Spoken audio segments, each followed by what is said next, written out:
Hi guys, on today's tutorial we are going to learn about approximate estimating, a unit in estimating and costing, whereby when you want to know the approximate cost of a project before even you plan on undertaking that project, it helps you to know how much it will cost so that you can be able to know if you're going to take the project, if you're going to do the project. It's an attempt to focus on the project cost before the bill of quantities are prepared or even before the tender document is obtained. It helps the client so that you are quite sure of what is ahead of you even as you partake the project. There are many various methods of approximate estimating that we are going to look at that are used to find the estimates that we need.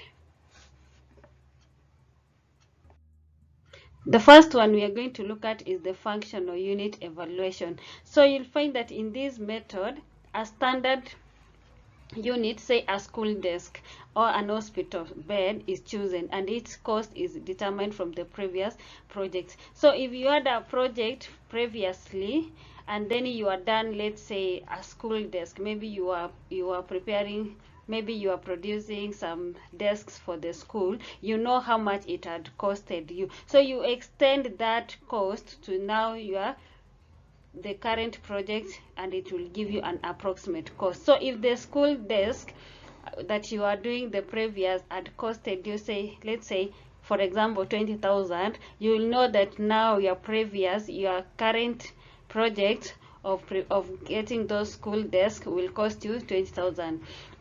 In this example, a prison cells with 120 cells costed 15 million to put up. Then the unit cost per cell is 15 million divided by 120, that gives us 125. Therefore, any other prison cell will cost 125,000 multiplied by the number of cells. Let's go to the cubic method.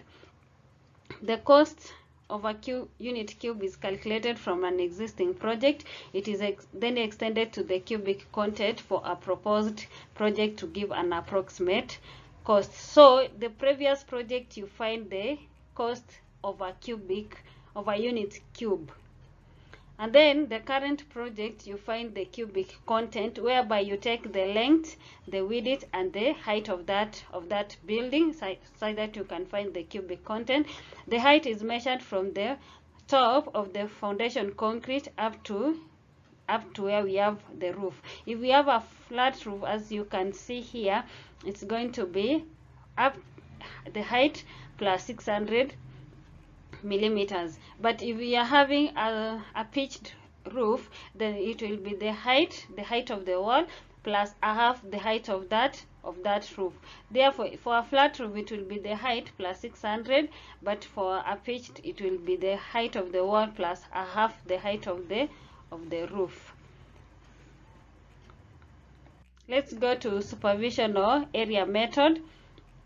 In this method, the floor area is obtained by using the external length and the width and then extending that area to the number of that project. So you'll find the floor area, that is, you take the length, you multiply by the width, then you extend it to the number of floors that you have in that project. The unit cost will be obtained by the ratio of the total cost of the project to the total area. So the total cost of the project to the total cost of the total area. The total area, now here we are finding it by adding the areas that we found, because we find the area of one floor, then we've extended to the number of floors. That is what gives us the total area. We can allowances can be made for site conditions, localities and services. Another method is approximate quantity method. Actually, this is the most accurate method that we use, whereby when we have the design, that is the accurate details of the drawing, and the quantity surveyor is able to do some takeoff and prepare the bill of quantity, then approximate estimates can be used. This is whereby you divide the building into elements and the composite rates are obtained for those elements. So you'll find that you divide your building into elements so that you have the foundation, you have the trench excavation, backfilling. Now those are elements that you want to find the cost for, and each element, it has a composite rate, so it's just finding the quantity and then you multiply by the rate that has been given. That way you'll be able to find the approximate quantities of that project. Let's go to the next one. The fifth one is the storey enclosure method. This method takes into account the storey heights, the floors, the basement, the walls, the roofs, using the weighting factors. You'll find that each element has different weighting factors.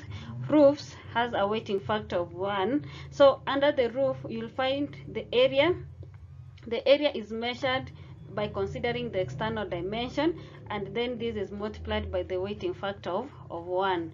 And then we have the walls, that is the superstructure wall. It has a weighting factor of 1. The area of the superstructure wall is measured by considering also the external perimeter of the drawing, and then it is multiplied by the overall height, and then that is extended by multiplying it by the factor of 1. So you find the area, the perimeter, and then you multiply it by the overall height, and then whatever you find, you multiply now by the weighting factor of 1. The basement walls, you find the external perimeter is calculated, and then you multiply by the height, and then whatever you find, you extend it by multiplying by the weighting factor of 2. So you can see here, we are using under both walls, superstructure and the basement walls, we are using the external perimeter of that drawing. Then we have the floor. The floor area is, you obtain the floor area, and then that is by considering the internal length and the width of the wall, and then whatever you get now, you multiply by the weighting factor of 3 for that floor. We have the ground floor. It has a weighting factor of 2. The internal area is obtained, and then you multiply that area by the weighting factor of 2. That is when we have the floors. Now we have subsequent floors. That is the first floor, the second floor, and the third floor. Now for the first floor, for the subsequent floors, the weighting factor is 2 plus 15% per each floor area. Now if this is our first floor, the weighting factor is 2. The 15%, that is 15 over 100, will give us 0.15. So it's 2 plus 0.15, that gives us 2.15. If it is the second floor, you will take now this 2.15 plus 15% of it. That is 2.15 plus 0.15, that will give you 2.30. Henceforth up to the last floor, depending on the number of floors that you have. So thank you guys for your time. Kindly remember to subscribe, leave your comment, share, like. On our next video, we are going to look at examples on how to calculate the approximate estimates using either of the methods. Thank you very much.